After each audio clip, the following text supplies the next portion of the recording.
System of units, यानी कि जो हमने फिजिकल क्वांटिटीज को प्रीवियस वीडियो में डिस्कस किया था। अब बात ये थी कि उनके यूनिट्स क्या होने चाहिए। तो उनको यूनिट देने के लिए 1960 में एक पूरा सिस्टम इस्टेब्लिश किया गया और उस सिस्टम के थ्रू हर एक फिजिकल क्वांटिटी को उसके यूनिट्स दे दिए गए। हमारे पास फिजिकल क्वांटिटीज पहले तो दो तरह की थी, एक थी बेस क्वांटिटी, एक थी डिराइव क्वांटिटी, और उनके यूनिट्स को कहा गया कि वो है base units and derived units. लेकिन फिर देखा गया कि कुछ ऐसी क्वांटिटीज भी हैं जो ना बेस यूनिट्स में आ रही हैं, ना ही उनके जो यूनिट्स हैं वो डिराइव्ड यूनिट में लाया कर रहे हैं। तो उन क्वांटिटीज के यूनिट बताने के लिए एक थर्ड टर्म का यूज किया गया और वो है सप्लीमेंट्री यूनिट। अब सप्लीमेंट्री यूनिट हमें क्या बताता है कि बाकी तमाम क्वांटिटीज के तो यूनिट मौजूद हैं। जिस तरह के अगर हम बेस क्वांटिटी की बात करें, हमारे पास था टाइम जो कि बेस क्वांटिटी है और उसका यूनिट क्या था, सेकेंड। तो ये तो हमें पता चल गया कि बेस यूनिट है। फिर इसी तरह डिराइव क्वांटिटी के भी डिराइव यूनिट्स आ गए थे और उसकी एग्जांपल हमारे पास आ जाती है वेलोसिटी की, और इसका यूनिट है मीटर पर सेकेंड। लेकिन दो क्वांटिटीज और दो यूनिट्स ऐसे थे जो इन दोनों कैटेगरीज में नहीं फॉल कर रहे थे और उनको हमने किस तरह अलग किया, सप्लीमेंट्री यूनिट्स के अंडर। अब सप्लीमेंट्री यूनिट्स में हमारे पास दो तरह की एंगल्स आ जाते हैं, एक है प्लेन एंगल, एक है सॉलिड एंगल। अब प्लेन एंगल से क्या पता चलता है कि जो 2 डायमेंशन में लाई कर रहा होगा। सो ये एक ऐसा एंगल होगा जो कि सप्लीमेंट्री यूनिट तो कहलाएगा। क्यों? क्योंकि इसको हम लोग न बेस में रख सकते हैं न डिराइव में, और ये क्या करेगा, सिर्फ 2 डायमेंशन में लाई करेगा। जबकि सॉलिड एंगल क्या होता है, सॉलिड एंगल में हमारे पास तीनों डायमेंशंस को हम यूज कर रहे होते हैं।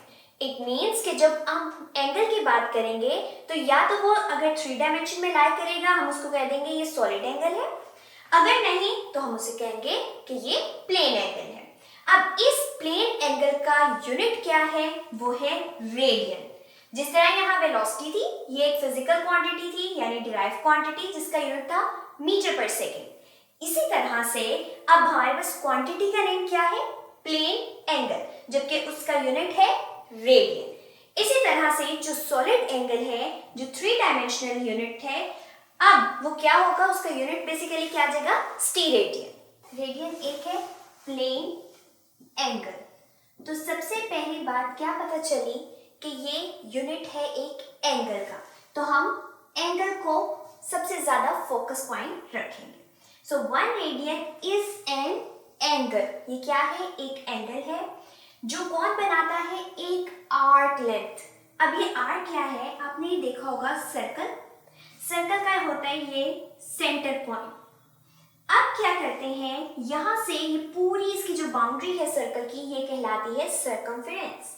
अगर इसको 2 पॉइंट से कट कर दिया जाए तो ये आपकी कहलाएगी आर्क लेंथ। अब ये आर्क लेंथ से अगर ये ज्वाइन किया जाए तो यहाँ पे क्या बन चुका है, एक एंगल, और वही एंगल क्या है, वो है रेडियन। क्या हुआ कि आपने एक सर्कमफेरेंस के ऊपर आर्क को कट कर लिया है और उस आर्क की लेंथ कितनी होनी चाहिए, यहां से यहां तक, equal to the radius of the circle. तो क्या डेफिनेशन बनेगी कि 1 रेडियन इज एन एंगल, ये एक ऐसा एंगल है जो कि किसने बनाया है, एक आर्क लेंथ ने, और उसकी लेंथ कितनी है, is equal to the length of radius. So इसकी एग्जैक्टली इक्वल होगी जितनी रेडियस की लेंथ है। तो हमारी ये पूरी कंप्लीट हो जाएगी डेफिनेशन रेडियन की। स्टीरेडियन क्या है, एक सॉलिड एंगल, और सॉलिड एंगल कितने डायमेंशंस में होता है, 3 डायमेंशंस में। इट मीन्स कि अब जो हम एंगल डिस्कस करेंगे उसको हमने तीनों डायमेंशन में डिस्कस करना है। रेडियन को हमने सिर्फ 2 डायमेंशन में डिस्कस किया था, इसलिए वो प्लेन एंगल था। यहाँ पे एक सॉलिड एंगल है तो हम 3 डायमेंशन की बात करेंगे। अब इसका मतलब है, अगर आप एक स्फीयर लेते हो और उसको इस तरह से कट करते हो कि पूरा उसका ये कॉन शेप बन जाती है। अब आपने कौन तो देखी होगी, जो आइसक्रीम के लिए हम बिस्किट यूज करते हैं, तो उसमें क्या होता है, हमारे पास उसकी तीनों डायमेंशन लाई कर रही होती है। इस केस में जब आप इस तरह से कटिंग करोगे, वो जो एंगल बनाएगा वो आपका होगा स्टीरेडियन। इसका मतलब है कि स्टीरेडियन एक ऐसा एंगल है जो कि किसने बनाया है, area of the sphere surface. सबसे पहली बात कि ये किसके ऊपर लाई कर रहा है, इस स्फीयर की सरफेस के ऊपर, और किस पॉइंट से, सेंटर पॉइंट से। तो बेसिकली आपके ये सेंटर पॉइंट से जो आपने कोन कट करनी है वो किसके इक्वल होनी चाहिए, equal to the area of sphere surface. और अब हमारे पास क्या कंडीशन आ जाती है कि ये तो रेडियस के इक्वल है, ये भी रेडियस के इक्वल है, लेकिन ये जो सरफेस आई है अब ये सिर्फ आर के इक्वल नहीं है, यानी इसकी जो लेंथ है वो रेडियस के इक्वल नहीं बल्कि ट्वाइस है। तो यहाँ पे हमारे पास आर स्क्वायर आ जाता है। तो क्या बना कि it is equal to the area, और एरिया किसके इक्वल है, to the square of the radius of sphere. इस स्फीयर का जब आप रेडियस का स्क्वायर ले लेंगे तब आपके पास ये स्फीयर की सरफेस आ जाएगी, और उससे बनने वाला एंगल आपका स्टीरेडियन यानी कि एक सॉलिड एंगल कहलाएगा।